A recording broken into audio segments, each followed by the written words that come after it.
अस्सलाम वालेकुम रहमतुल्लाहि व बरकातुहू। दिस इज़ मेहमान तो एक और न्यू वीडियो के साथ आपके साथ फिर से हाजिर हूँ।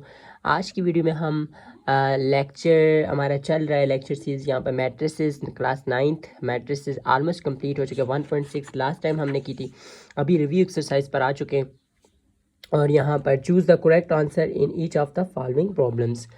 अब देखें पहला क्वेश्चन यहाँ पर देखें अगर तो 0 0 आपके पास एंट्रीज़ हैं और एक मैट्रिक्स गिवन है और कह रहा है इज़, यानी कि ये मैट्रिक्स है क्या, कौन सी मैट्रिक्स है। अब चार ऑप्शन है, चारों ऑप्शन में से हमने करेक्ट ऑप्शन को चेक करना है। पहला ऑप्शन चेक करो, an identity matrix with respect to multiplication.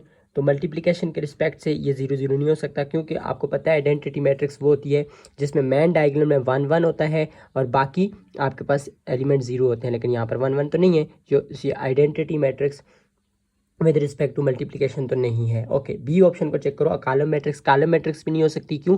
क्योंकि कॉलम मैट्रिक्स ऐसी मैट्रिक्स होती है जिसमें एक कॉलम होता है, इसमें तो एक कॉलम नहीं है, दो कॉलम है। ओके, थर्ड को चेक करो, an identity matrix with respect to addition. Yes, this is correct. क्यों? क्योंकि आप ये आइडेंटिटी मैट्रिक्स है 0 0।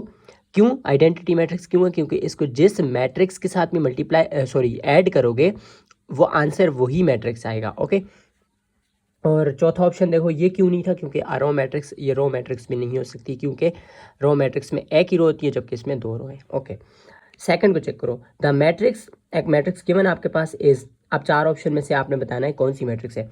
सबसे पहला स्केलर मैट्रिक्स। स्केलर मैट्रिक्स ऐसी मैट्रिक्स होती है जिसमें आपके पास मैन डायगोनल में सेम एलिमेंट हो। अगर 2 होता है इधर तो इधर भी 2 होता, बाकी अदर दूसरा जो डायगोनल है उसमें 0 0 है, वो तो सही है, लेकिन इसमें आपके पास सेम एलिमेंट होते हैं तब ये स्केलर होती है। स्केलर तो नहीं है। ओके, अगर अच्छा स्केलर नहीं है तो इसका मतलब है अगर ये दोनों डिफरेंट एलिमेंट आ जाएं और बाकी दोनों अदर जो डायगोनल है वो 0 0 ही हो, तो इस मैट्रिक्स को हम याद करो टाइप्स में पढ़ चुके हैं, डायगोनल मैट्रिक्स बोलते थे। तो डायगोनल वाला ऑप्शन ये सी में गिवन है, इसको क्लिक कर दो। देखो 2/3 वाला ऑप्शन भी ठीक नहीं था, क्योंकि इसमें 2/3 का मतलब है 2 रोज 3 कॉलम, तो इसमें तो 2 रोज 2 कॉलम है, तो ये ऑप्शन भी ठीक नहीं था ना 30। तो हमारे पास डायगोनल मैट्रिक्स ऑप्शन दुरुस्त है। ओके, क्वेश्चन 3 को देखो, इफ ए गिवन है आपके पास, then adjoint of A is equal to, adjoint find करना आपको आता है। एडजॉइंट में क्या करते होते हैं, मैन डायगोनल की आप जो एलिमेंट हैं उनको रिप्लेस करते हो, एक को दूसरी की जगह, दूसरी को उसकी जगह ले आते हो। जगह देखो, जैसे इधर -1 है, -1 को 1 की जगह पर ले आओ, 1 को -1 की जगह पर ले जाओ। तो और बाकी जो दूसरा डायगोनल होता था उसके साइन चेंज करते थे। तो यहाँ पर देखो तो कौन सा ऑप्शन दुरुस्त है?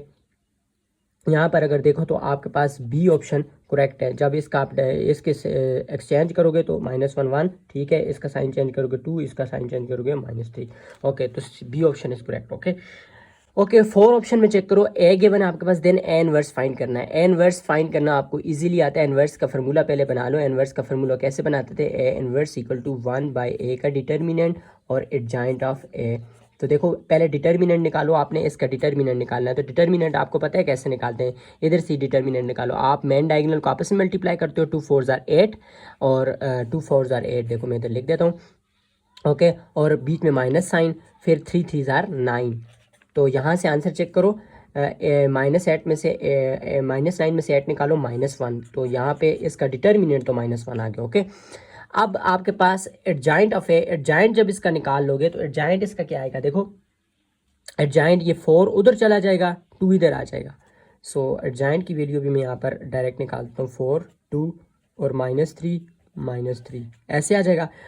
अब देखो बाहर आपके पास यानी कि 1/-1 बनेगा जब इसमें वैल्यूज को पुट करोगे। तो -1 को हर नंबर के साथ आप मल्टीप्लाई कर दो ना, इधर आपके पास माइनस बन जाएगा, इधर प्लस बन जाएगा। तो देखो आपके पास माइनस प्लस प्लस -2, तो आपका डी ऑप्शन करेक्ट आ रहा है। आप अच्छे से करके सोल्व भी कर सकते हो। ओके, उसके बाद जी क्वेश्चन 5 को चेक करो, for what value of D is the 2x2 matrix this not invertible. अब ये एक मैट्रिक्स दी हुई है और इसमें डी है, आप कह रहा है कि इस डी की जगह पर कौन सी ऐसी वैल्यू डालो कि नॉट इन्वर्टिबल हो।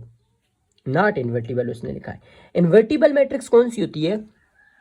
देखो जब आप ए का डिटर्मिनेंट निकालते हो ना किसी मैट्रिक्स का, ए का डिटर्मिनेंट, अगर ए का डिटर्मिनेंट आपके पास डज नॉट इक्वल टू 0 आता है तो इस मैट्रिक्स को आप याद करो तो नॉन सिंगुलर मैट्रिक्स बोलते थे, और नॉन सिंगुलर मैट्रिक्स ही आपके पास इन्वर्टिबल मैट्रिक्स होती है। और यहाँ पर आपको नॉट इन्वर्टिबल प्रूव करना, तो इसका मतलब है अगर आप इसका ए का डिटर्मिनेंट आपके पास अगर 0 आ गया तो वो नॉट इन्वर्टिबल होगी। ओके, अब देखो, आप सबसे पहले आप इसका डिटर्मिनेंट निकाल लो, क्योंकि इन्वर्टिबल आपको बताने के लिए डिटर्मिनेंट लेना पड़ेगा, क्योंकि इन्वर्टिबल मैच कर रहे हैं सिंगुलर और नॉन सिंगुलर के साथ। सो इसका डिटर्मिनेंट जब आप लोगे 5 को डी को मल्टीप्लाई करो 5d डिटर्मिनेंट में माइनस फार्मूले वाला, और जब 2 और 1.5 को करोगे आपस में मल्टीप्लाई तो ये हो जाएगा आपके पास 3। अब 5d की जगह पे 4 ऑप्शन में से क्या ऑप्शन लगाऊं कि मेरे पास इधर भी 3 बन जाए, ऑलरेडी आगे 3 है, 3 माइनस 3 करके 0 आ जाए, क्योंकि आपने तो नॉट इन्वर्टिबल प्रूव करना है ना। तो इधर 5d के साथ क्या मल्टीप्लाई करूं, तो इन ऑप्शन में से ढूंढो आप, तो ये सी ऑप्शन जो है वो करेक्ट है। 0.6 को जब 5 से मल्टीप्लाई करोगे तो 3 आएगा, 3 माइनस 3 करोगे तो 0 आ जाएगा। ठीक है, तो इसका आपके पास सी ऑप्शन करेक्ट है। ओके, अब आगे मूव करो क्वेश्चन 6 पर। तो पार्ट 6 में कहता है जी आपके पास कि suppose A and B are 2x5 matrices, which of the following are the dimension of the matrix A plus B. Dimension का मतलब क्या है? डायमेंशन का मतलब आर्डर ही होता है, किसी मैट्रिक्स का आर्डर।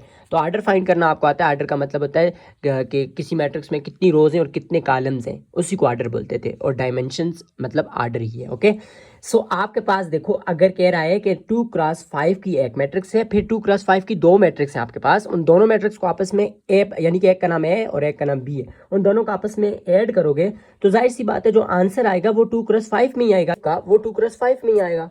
तो करेक्ट ऑप्शन इज ए।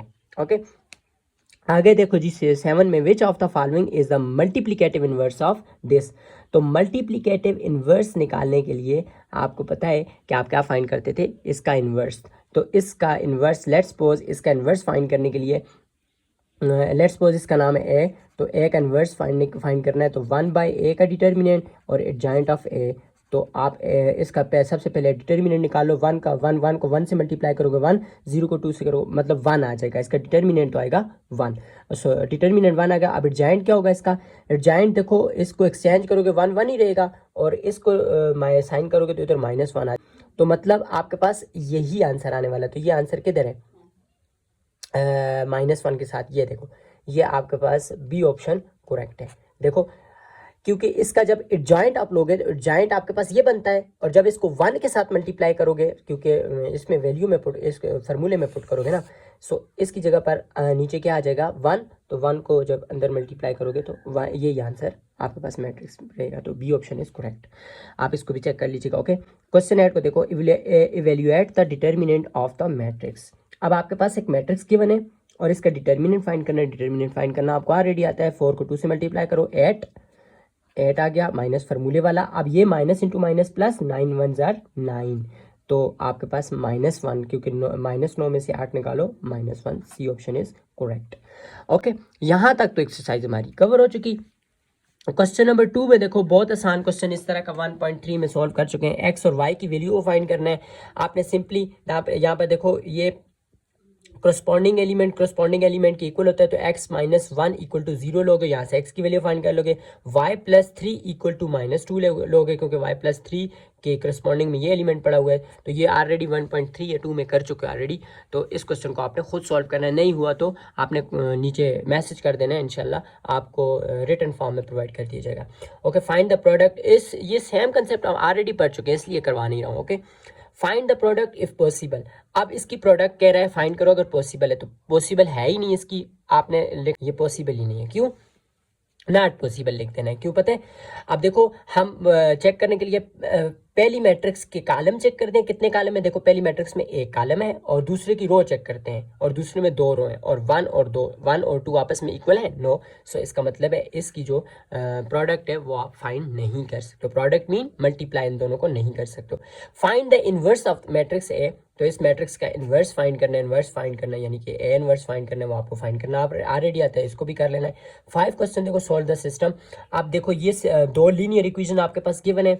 इन दोनों लीनियर इक्वेशंस पे आप या तो क्रैमर रूल लगाओ या फिर इन्वर्जन मेथड लगाओ, और सिंपली इसको सॉल्व कर लो, क्योंकि ऑलरेडी क्रैमर रूल को और इन्वर्जन मेथड को मैं सिखा चुका हूँ। आई होप जिन्होंने वो वाली वीडियो सही से देखी होगी वो इसको खुद इंशाल्लाह ताला कर लेंगे।